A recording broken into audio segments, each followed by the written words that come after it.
that which deteriorates all the good qualities. That which deteriorates all the good qualities. Sorry, I accidentally added all. That which deteriorates the good qualities. That which deteriorates good qualities. Tum sum of a man. Captain. Eva as Anavam, the ocean.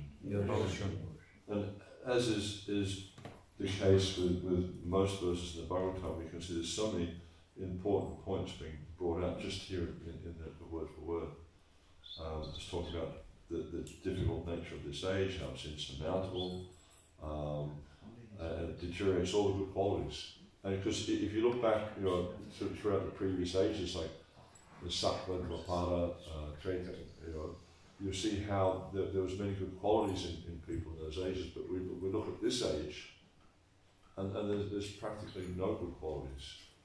Cleanliness doesn't exist, truthfulness doesn't exist, austerity doesn't exist.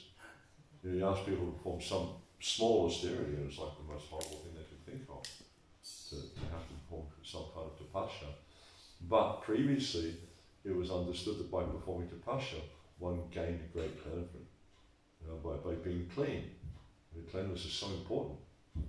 But we see in this age of Kali, cleanliness is just unheard of.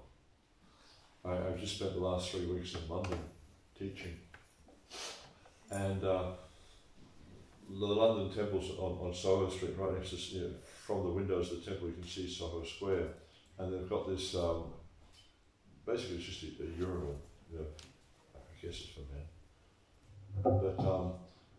but it has no door on it. It's just been, people just sort of, it's a little V-shaped thing, people go there, their passport, and they walk away, they don't even wash their hands. Their behaviour's like dogs. And it describes in the Bhagavatam how the behaviour of men in this age is like hogs, dogs, camels and asses. And we see this, that as Kali Yuga progresses, the qualities of people will deteriorate more and more and more. Very difficult age. And this is the point that's making here in this verse. It's very, very difficult age. And especially very difficult to cross over this age of Kali, to actually come to the point of spiritual emancipation. Translation. We think that we have met your goodness by the will of providence, just so that we may accept you as captain of the ship for those who desire to cross the difficult ocean of Kali, which deteriorates all the good qualities of a human being. Responsibly, please. We think that we have met your goodness. We think that we have met your goodness. We think we have met your goodness by the will of providence. By the will of providence. Just so that we may accept you. Just so that we may accept you as captain of the ship. As captain of the ship. For those who desire. For those who desire to cross the difficult ocean of Kali. Cross the difficult ocean of Kali. Which deteriorates all the good qualities of a human being. Which deteriorates all the good qualities of a human being. This way I can see. The age of Kali, this is Srila Prabhupada's purport. The age of Kali is very dangerous for the human being. It's so dangerous, this age. It's like this what it says later in the book, it says, Padam, Padam, Yadvi, Padam. There's danger at every step.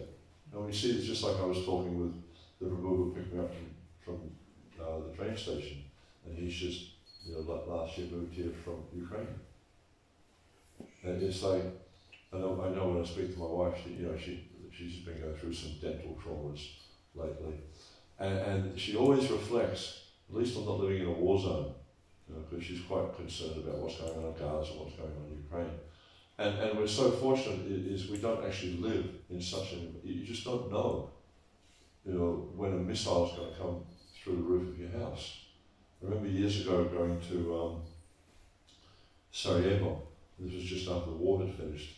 And so we were visiting the temple there, and the house below the temple, the whole roof was caved in, where a bomb or a missile or something had dropped in, but it didn't explode.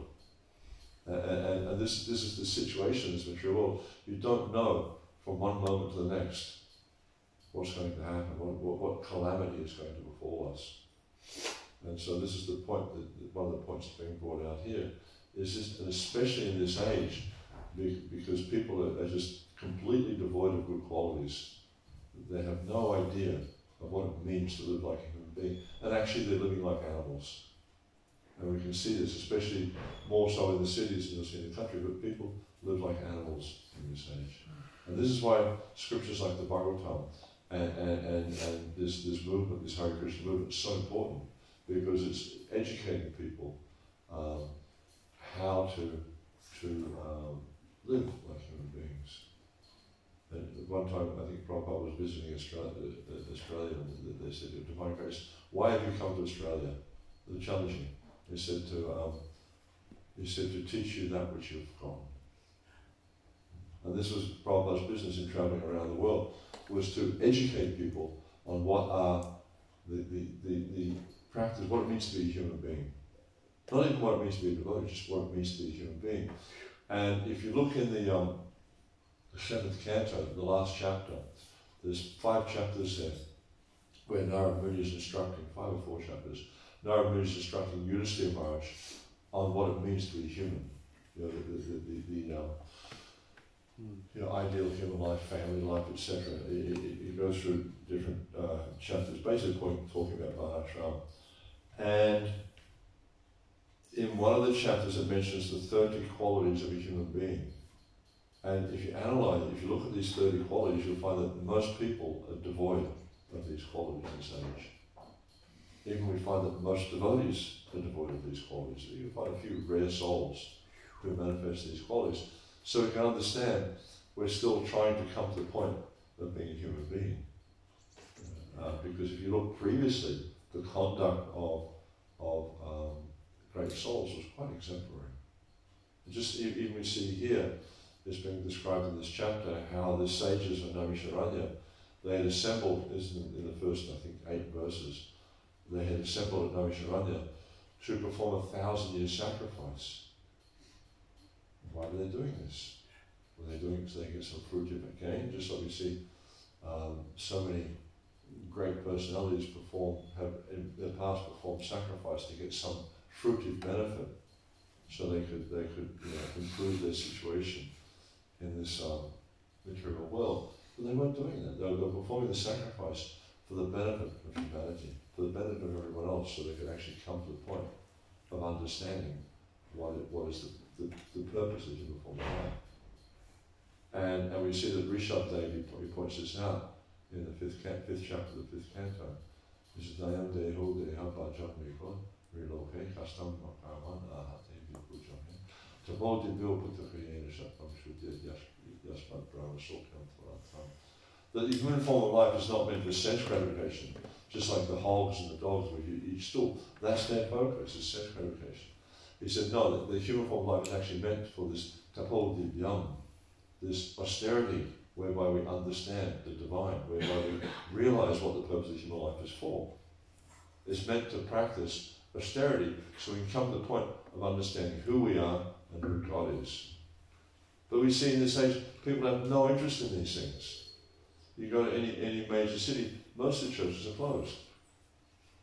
It used to be, here in France and England, some places in America, that there were so many churches and people were quite religious to a degree. They go to church regularly, and they engage in spiritual activities of one degree or another, and try to better themselves, try to achieve a better understanding of who they are and what the purpose of life is. But in this age, we find people have no interest in this. No interest at all. The age of Kali is very dangerous for the human being. Very dangerous. It means that in this age, people are very quickly degraded to the level of animals because of the nature of this age. And as we see, it's pointed out here. I can't remember if it's this chapter or the next chapter. It says, Manda Samanda Manda Mateo Manda Bhaka Evu that this, the people in this age, their natures, they're quarrelsome, they're lazy, they're misguided, they're unlucky. And above all, they're always disturbed. And it's like, again, when you go into the big cities, you see so many crazy people. And because the minds are just so disturbed due to the influence of the mode of ignorance. Like here in the country, it's much nicer because the mode of goodness is more prevalent. But when you go to the cities, you see ignorance and passion are quite prominent. And this has an effect on the consciousness of people. And you'll see how people are very, very degraded in this age because of the prominence of ignorance and passion. Human life is simply meant for self-realization. But due to this dangerous age, men have completely forgotten the aim of life. In this age, the lifespan will gradually decrease. People will gradually lose their memory, finer sentiments, strength, and better qualities. A list of the anomalies of this age is given in the 12th canto of this work. And so this age is very difficult for those who want to utilize this life for self-realization. The people are so busy with sense gratification that they completely forget about self-realization. Out of madness, they frankly say that there is no need for self-realization because they do not realize that this brief life is but a moment on our great journey towards self-realization. The whole system of education is geared to sense gratification, and if a learned man thinks it over, he sees that the children of this age are being intentionally sent to the slaughterhouses of so-called education. Learned men therefore must be cautious of this age, and if they at all want to cross over the dangerous ocean of Kali, they must follow the footsteps of the sages and Narasimha and accept Sri Sutta Goswami or his bona fide representative as the captain of the ship. The ship is the message of Lord Sri Krishna in the shape of Bhagavad Gita or the Srimad Bhagavatam. So very, very clear purport, but also quite ominous, spelling out the difficult nature of this age and how even if someone is serious about trying to become God conscious in this age, it's very, very difficult because of the nature of this age, because of the very background of this age. And we see how in this age everything is deteriorating, and it's actually deteriorating very, very rapidly. To give an example, I remember when I was a teenager, probably about 16 years old, I was living with relatives in Melbourne. My parents found me too difficult, my mother found me too difficult to put up with, so she sent me to live with my aunt in Melbourne. And they had a friend there who had just been diagnosed with cancer, and they're all shocked because he was so young, he was 35 years old. No one had ever heard of a person 35 years old being diagnosed with cancer. But now we see children are born with cancer. And so you see how the quality, the vitality of the body is deteriorating. And we find that the taste in food is diminishing, the vitality of the food is diminishing because they're using all these chemical fertilizers, the soil's becoming destroyed. And I just heard a class from Ramath Maharaj, just a second of class when I was up in the bathroom. And he was talking about how there's so much pollution, which is destroying the taste of things. There's air pollution, there's noise pollution, there's light pollution. Anyone who wants to know about noise pollution, just go to Mindful around opening time. There's all these speakers just blaring out, all sorts of stuff. Some of it's kirtan, a lot of it's just like I have no idea what it is. And air pollution. Some of the cities you go to, like in India, for instance, Kanpur, I think it's the fifth most polluted city in the world, and it's just like thick with pollution. And like here, you can look out and you can see a blue sky. In India, you don't see it. Only after the rainy season you see blue sky. Otherwise, you see pollution haze. I remember I flew back to India just after all the lockdowns finished for the pandemic. I was amazed at how beautiful the sky was in India. I'd never seen it before because of all the pollution. And apparently, I saw a photograph that was taken from a rooftop in Delhi during the pandemic, and you could see the Himalayas from Delhi, because the Himalayan mountains are quite close to Delhi. But you can actually see them from Delhi because there's no pollution. And this is just the symptom of this age, how everything's becoming very, very degraded. And that's all just the external stuff. But then you look at also what's happening with human beings, is their consciousness is becoming degraded. Instead of being in this consciousness of understanding that the goal of life is to understand who I am and my relationship with Supreme, that's gone. In this age, what's happening is people, their goal of life is sense gratification. And this is pointed out in various places in the Bhagavatam. There's Madhina Krishna Paratosuto Mitopi Vidyavatana Adanta Govi Vishitam Vishna Puna Puna Shavata. That for a person who's convinced that sense gratification is the aim of life, they can never Madhina Krishna, they can never understand Krishna. It's not possible. Not by their own endeavour, by the endeavour of others, or by a combination of both. And so what happens with them is they're just wandering around this material world, repeatedly chewing that which has already been chewed. They're trying to suck some juice out of this material world. But all the juice has already been sucked out. It's just like, I remember one time being in Calcutta, and they have these people who make the akras, the sugarcane juice. And so they have the machine, they wind the handle around, they put the sugarcane through it, and they'll put it through a number of times, and they get the juice out of it, so you get nice sugarcane. Especially they put ginger juice or they put lemon juice in, very, very nice. And so then you drink that, and they throw the leftover cane they throw on the ground, and then a cow will come along and chew on the cane. And the cow will chew it, and then just then a pig will come along and chew on that. And it's just like they're repeatedly chewing that, which is already, they're just trying to suck some juice out of it. But there's nothing there, it's all gone.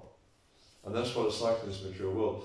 People are trying to get something out of it, but it's all gone. The enjoyment's gone. I mean, any enjoyment is worth having. It's just like, could you imagine, like, okay, you drank the sugarcane juice, and then you go and chew on the leftover cane? All the juice is already gone out of it. There's no satisfaction there. But that's what it's like in this material world, is people are trying to find satisfaction, the living entities trying to find satisfaction in something where there is no satisfaction. But they delude themselves into thinking. It's just like, I don't know if anyone here ever watches advertising or television or go to the movies or anything like that, but you'll see with the advertising, they're trying to convince you that there's enjoyment in something where there's no enjoyment in. This is the nature of this material world. But this is why, the sages here are very, very grateful to Sutta Goswami, because they see him as the one who's going to lead them over this very, very dark ocean of Kali. And they're really, because they're intelligent people. They've understood, that this is a very, very dangerous age. They can see that. The symptoms are there, they can see that. But most people are blind to the symptoms. They can't see the symptoms, but these intelligent men, it's just like we see later on, I think it's maybe chapter 9 in the first canto, where, well, it might be a little bit later, where Yudhishthira Maharaj starts to see the symptoms of the age of Kali coming. And even he at one point he was disrespected by just an ordinary person. He's the king, he's the leader, and he was disrespected. That never happened. And like, when I was in New York just recently, I went with Sri Prahlad to this museum they have there. It's kind of like a museum, and I can't remember the name of the place, but it's the place that when they were planning the revolution in America, they planned this tavern, and so they've got these rooms upstairs. They've got photographs, or not photographs, but the etchings, the pencil drawings and pen drawings and stuff like that, of the things that took place there. And then they've got a lot of the memorabilia, the paraphernalia that was there, the tables and chairs and different books, and they kept their notes and stuff like that. It was quite interesting, but also there's a lot of letters and things from different persons. And one of the things I noticed is the reverence they had for George Washington. It was just incredible, because he's seen to be the founding father of the United States. And the way they were writing about him was so respectful that he was practically God. Just the way they were addressing him. I was reflecting on that, thinking, but it's not like that now. I remember there was a while ago in Australia, the previous Prime Minister, he's like, the chief, so-called the chief citizen, the leader of the land. And he was, how politicians, they like to sort of spruik about their achievements and what their party's doing for the country and all this sort of stuff. And so he was standing in some suburb in Australia, and like the way it was laid out was that the front yard of the house, it was went flat, and then there was a bit of an embankment there. And so he was standing on the embankment. It was all grassed embankment. And then it's the Prime Minister of the country, he's doing his press thing there with all the reporters and stuff. And then the owner of the house comes out and yells out and says, "Oi, get off the lawn!" And this is like the Prime Minister of the country, and so like there's no respect. And this is the nature of Kali Yuga. I think there was someone visiting, some famous leader was visiting somewhere, I think it was in the Middle East or someone, Turkey or somewhere like that, and they threw a shoe at him, hit him in the head with a shoe. Apparently this is meant to be like the greatest way you can disrespect someone in that country is to throw a shoe at them. So we see that this is the nature of Kali. It is we shouldn't be surprised. Prabhupada would often say, don't be surprised that you met with calamity in this age, because this is the place of calamity. This is the material world, this is the place of calamity, and as the age progresses, we're going to find it becomes more and more prevalent. And therefore we see how the sages, they're so grateful to Sutta Goswami because they understand that he is, because he's received the mercy of his, because he's wise in knowledge, he understands the scriptures, and also he's received the blessings of the spiritual masters, and it's in plural, it says masters, both his Diksha and his Siksha gurus. So it's emphasizing the import of spiritual preceptors as well. And we see here how they're offering respect to him, but you'll see later, as it goes on, he offers respects to Sukadeva Goswami. And we'll see this is the case. It's like, no one who's coming in a spiritual line or a parampara like this thinks that he's the source of knowledge, thinks that he's the one who knows everything, thinks that he's the greatest person. And Prabhupada would often say that if someone is a charya or a guru and he thinks that he's the most learned, he's not a charya, he's a rascal, because he doesn't actually understand that the knowledge he has is coming through the disciplic succession. So it's only by the mercy of the predecessors in the line that this person has the knowledge to give. And so you'll see how, in our line, for instance, the Srila Prabhupada, he would never accept the credit for himself. He would always pass the credit on to his disciples or to his spiritual master. And you'll see this is always the case in our line, is that they always give credit to the predecessor acharyas. Because we understand that it's only by the mercy of the predecessor acharyas that we can actually understand the science of this spiritual science. Just like if we look at someone like Jiva Goswami, for instance. Before Jiva Goswami, the teachings weren't so systematic, they weren't so well codified. So Jiva Goswami, Jiva Goswami was a genius, to say the least. He had studied Vedanta under, I think it was Madhusudan Vachaspati in Varanasi. And Madhusudan Vachaspati was the brother of Sarvabhauma Bhattacharya. So they both came in this Nyaya kind of line. They were very, very, learned in this element of Vedic philosophy. So he studied and he mastered it and actually became a great master in Vedanta and Nyaya. And then when he went to to Vrindavan, he was able to use that training as well as what he had learnt from Rupa Goswami, Sanatana Goswami, and the other great Vaishnavas in Vrindavan. And he was able to use that knowledge to put all the teachings of Lord Chaitanya Mahaprabhu and the Goswamis in a very, very, present them in a very, very systematic way so that we can understand this science of Krishna consciousness. So we owe a great debt to personalities like Jiva Goswami and Rupa and Sanatana Goswamis, and we see it all throughout our line. These great personalities have presented Krishna consciousness in such a way that we can actually understand it. And this I think it's in the one of the earlier verses in this chapter. I think in the third verse.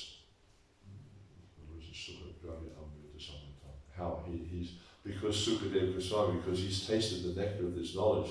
And it's just like the analogy is given, like when a parrot, when it's feeding its children, it'll take a bite out of the fruit and it'll chew it up and make it all soft. You see the birds, they feed their babies like that. So they pre-digest the knowledge, or pre-digest the food, so that, mix their saliva with it and things like that. So because the child's digestive capacity is not so developed, so they pre-digest the food and they feed them like that, and then they're able to digest it more easily. And this is a really interesting analogy because in the same way through our predecessor acharyas, by them studying this science and giving commentary on this science, it makes it much easier for us to understand it. And especially in this age of Kali, because in this age of Kali, we have very, very dull intelligence. And as Prabhupada is saying here in the purport, people don't understand what the purpose of life is. They don't understand what the goal of life is. They think, there was a song out years, name, fame, glory, it's the same story. You get your name up in lights, you think it's perfection of life. And that's what it's like in the material world. If someone can become famous, they think this is, I've made it. I've hit the big time, I've got my name up in lights. But how long does it last? You might have like a few years of fame, or they have a beautiful body. It's like you can see the most beautiful women in the world, the most handsome men in the world. How long does it last? It all falls apart. The body is such a temporary thing. So everything we gain in this material world is so temporary. Why be enamored by it? Understand what real gain is in this life. Real gain in this life is to understand, me, who am I? What is the purpose of life? Why am I suffering these burning threefold miseries? How do I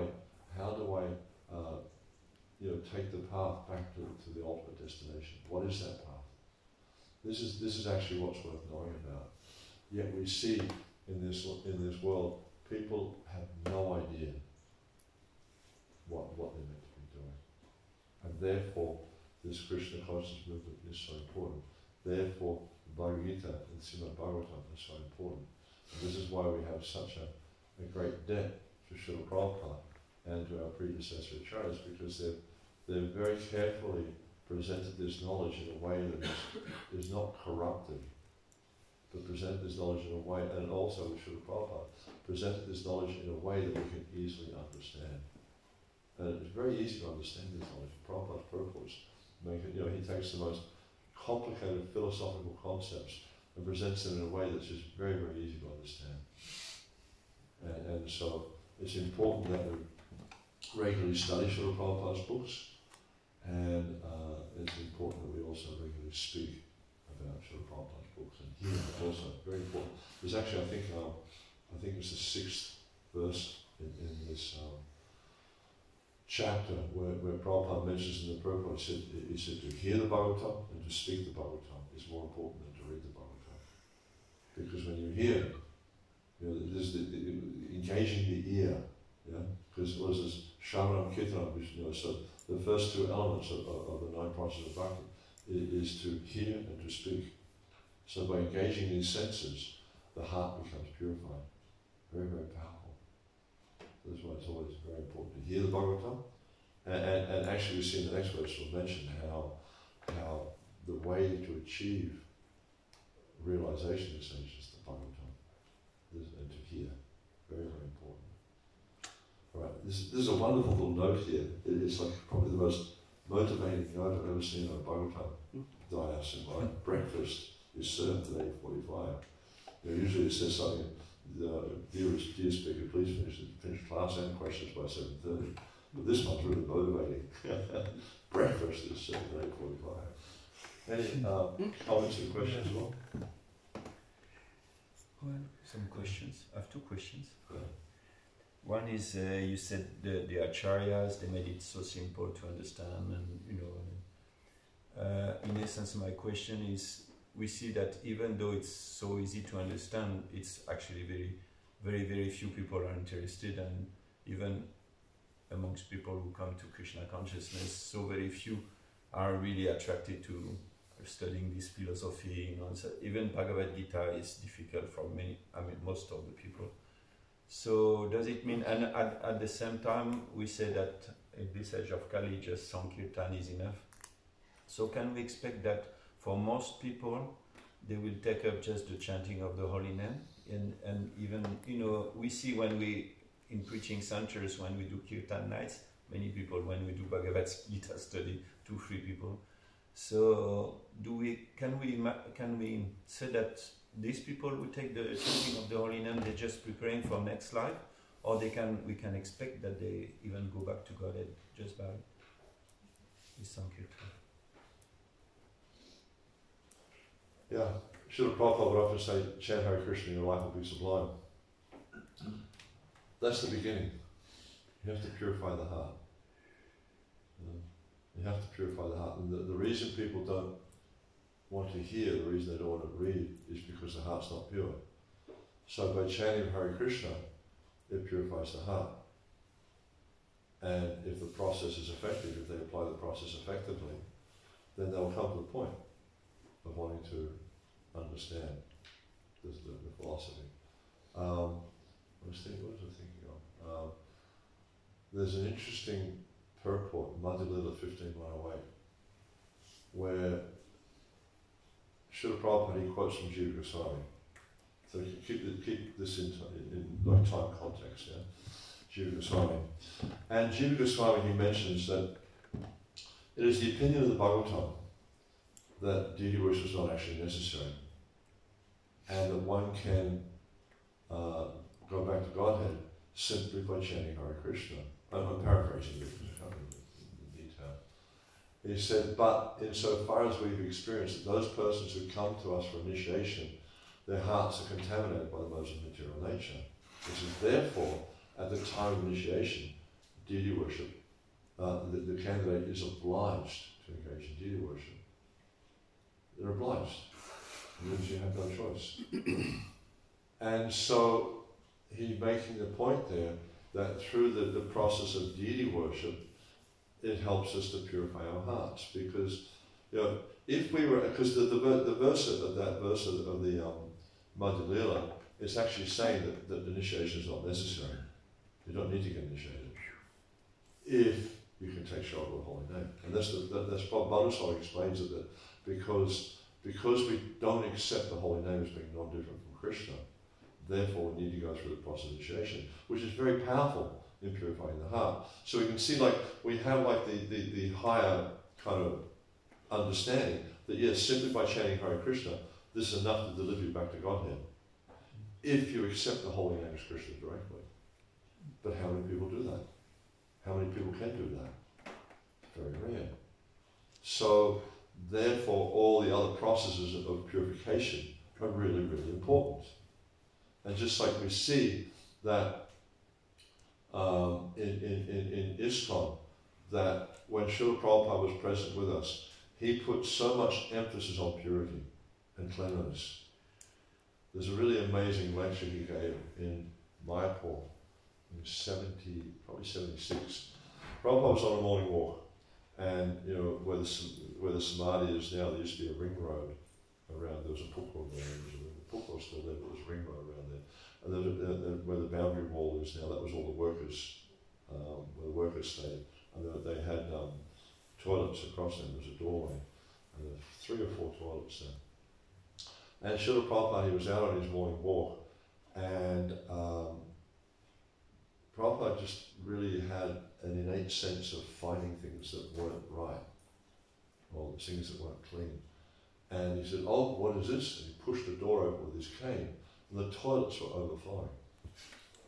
And Srila Prabhupada was visibly upset, and he started to berate the managers. And just at that point, as he was chastising the managers, at that point, Achyutananda Swami and Jagadaka Swami, they were the managers at my point. Just at that point, Achyutananda Swami turned up. He got out of the car, offered his obeisance to Prabhupada, and then Prabhupada turned on him, and he said, "This is the mode of ignorance, and because you're in the mode of ignorance, you do nothing." And in the class, he continued that theme, the Bhagavatam class that morning. If you want to hear the class, amazing class, just Google or go on the database and type "nasty toilet." It's like the word Prabhupada, he talks about it. And he talks about how that if we don't actually effectively apply ourselves to the process of devotional service, we won't cleanse the heart, we'll remain in the mode of ignorance. And he said that in our next birth, we'll take birth as... So he's talking to devotees, he's not talking to anyone else. He said, in our next birth, we'll take birth as a pig, and we'll be very satisfied to be born as a pig.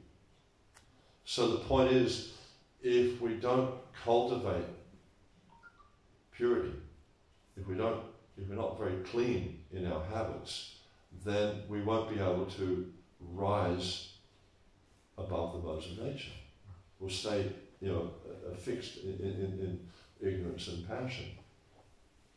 So the whole process of devotional service, we see, you look at, the whole practice we follow, the program that Srila Prabhupada's given us, the standards he set for us to follow. They're focusing on, trying to raise our consciousness to the point where we can actually understand Krishna. We come to the mode of goodness, and in the mode of goodness, we come to the point of understanding things as they are. One of the prominent symptoms of goodness is illumination. When we come to the mode of goodness, we should get to the point where we understand things as they are. If we don't understand, we can't be in goodness. We must be in passion or ignorance. And we see, I was talking about before, in the cities, you see there's a lot of madness, because prominent in the cities is ignorance. Like, you walk down Tottenham Court Road in London, and there's all these crazy people camping out there, fences, very dirty people. They're just so, the conditions they live in are so squalid. And this is due to the mode of ignorance.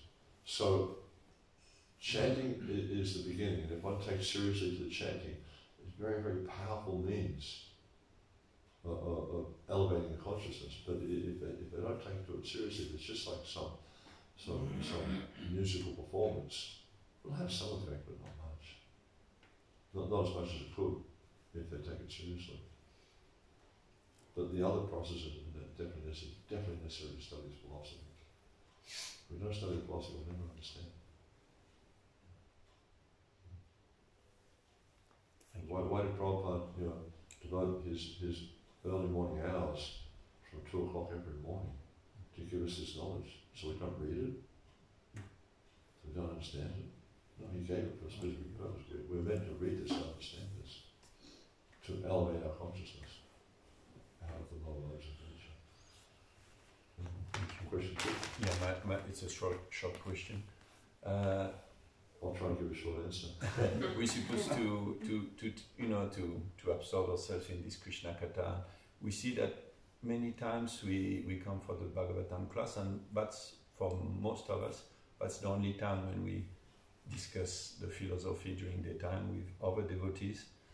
And at least I feel this myself, that when during that time, we come across our devotees, and if we start, saying, we're sometimes blocked by this feeling that, if I start to speak about something about the philosophy, I want to show off, so we keep it too simple, social, how are you saw this, we don't have other situations where we really do Krishna Katha amongst devotees. Yeah. And sometimes this feeling is there that, if I start to speak about a verse it's like I show off with this devotee. I'll keep it simple, how are you? Have you seen this? Have you seen that?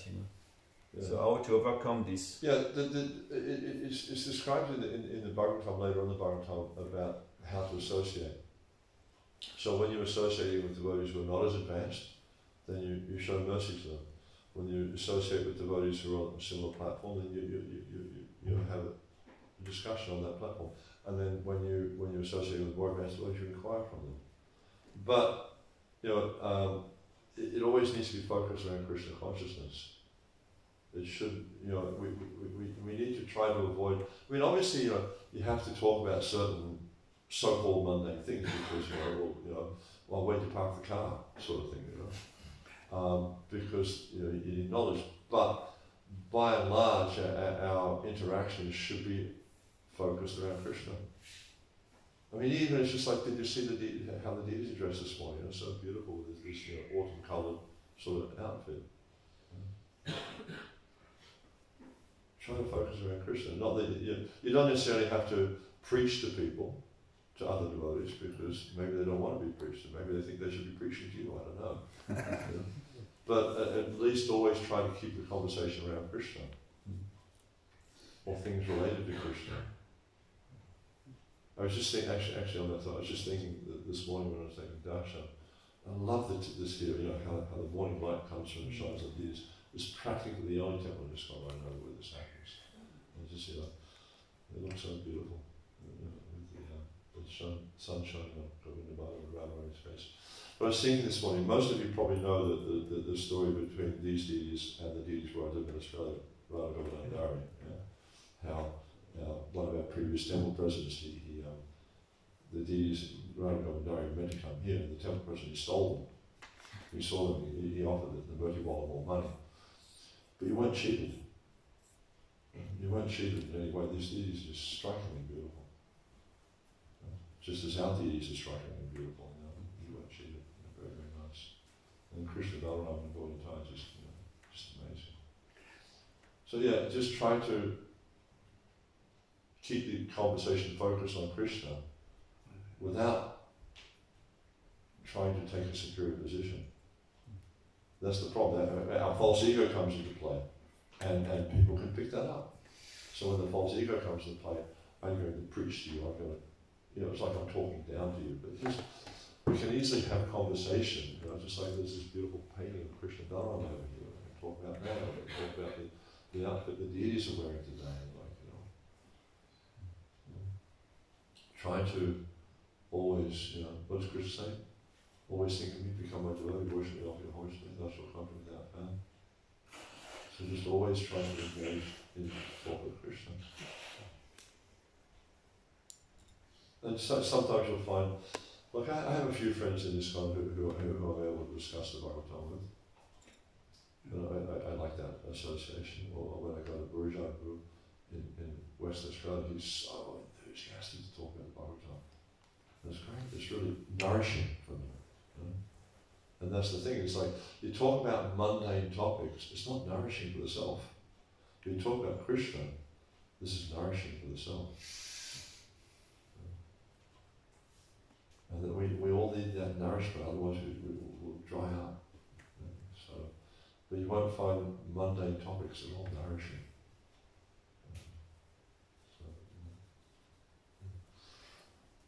Prabhu? This was Thank you very, very much for the class, Prabhu. It's we don't hear enough how dangerous the age of Kali is. And just coming back to the question, it reminded me of Srila Prabhupada, for example, in the morning walks.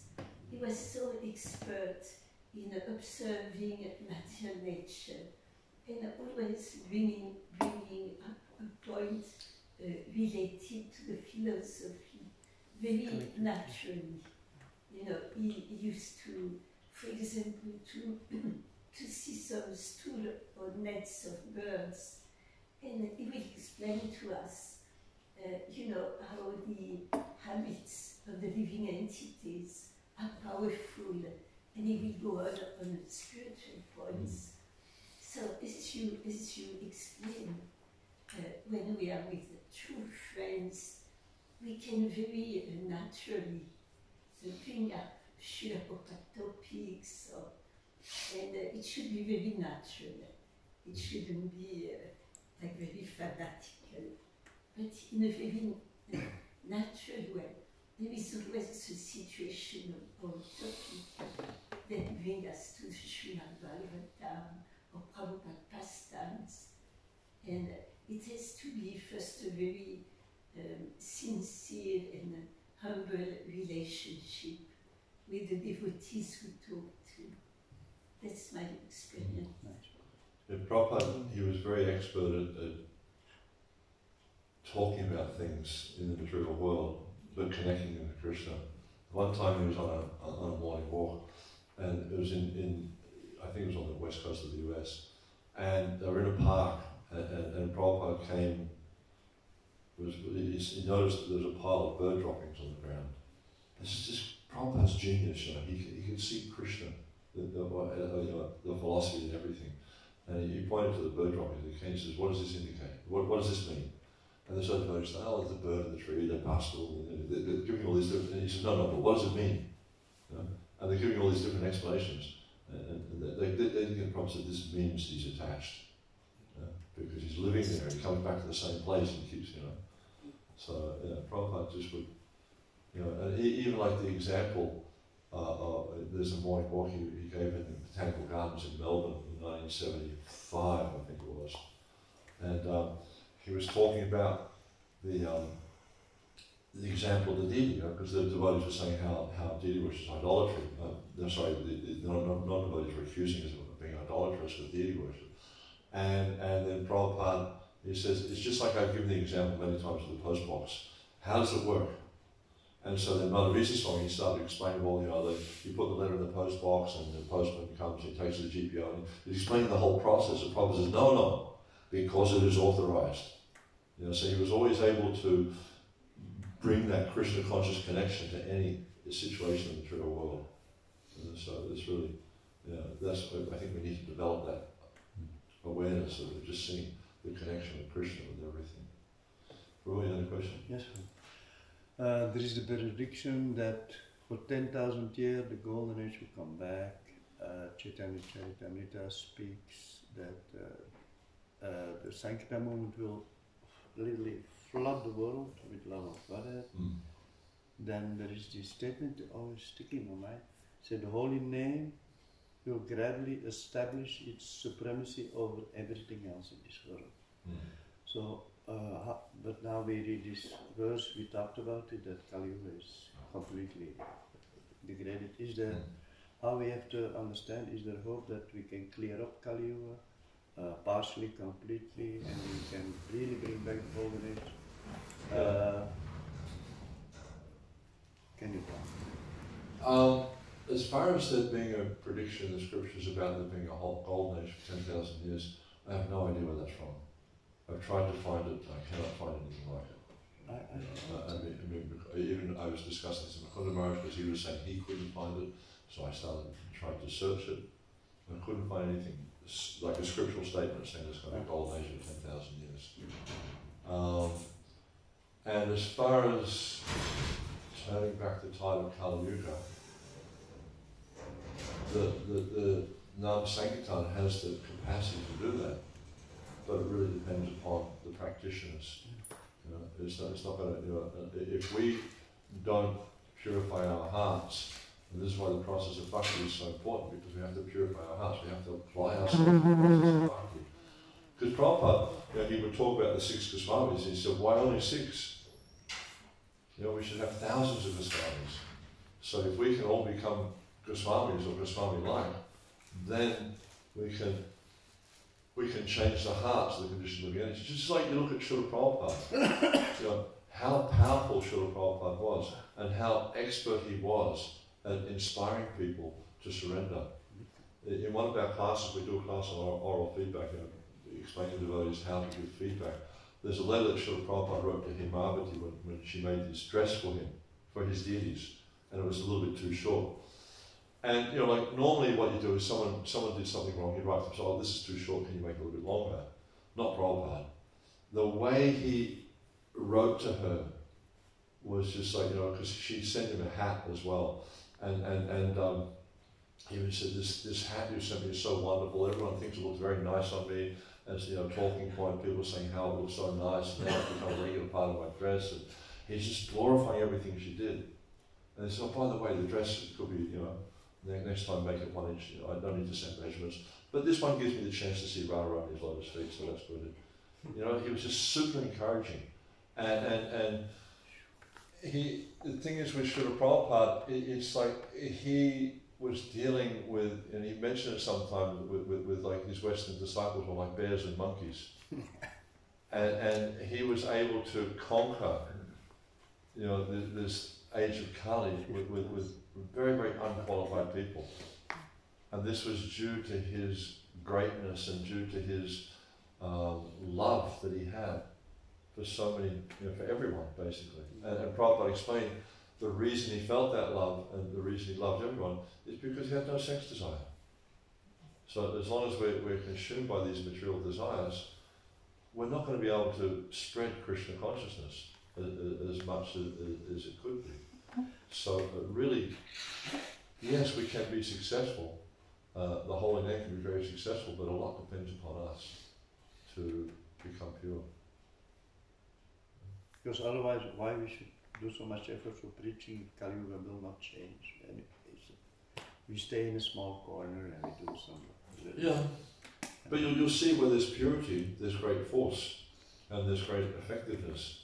But where the purity is lacking, because I travel a fair bit in ISKCON, and you see some temples are very, very effective, and they're able to have great effect, and some temples you go to less effective. And the only thing I can put that down to, I'm not going to sort of get into analysing devotees and trying to figure out if they're pure or not, is because of lack of purity. If we're pure, then we can have effect. If we're not pure, we can't have effect. Because how do you change a person's heart? You have to actually touch their heart. And you'll see devotees who have purity, they're able to touch the heart of others. And Srila Prabhupada, he touched people's hearts. People really felt that Prabhupada cared for them. One old man. Well, that's the material perception, but he's one great transcendentalist who's directly in contact with Krishna. And he's not an ordinary person. Okay. Thank you so much for Prabhupada. So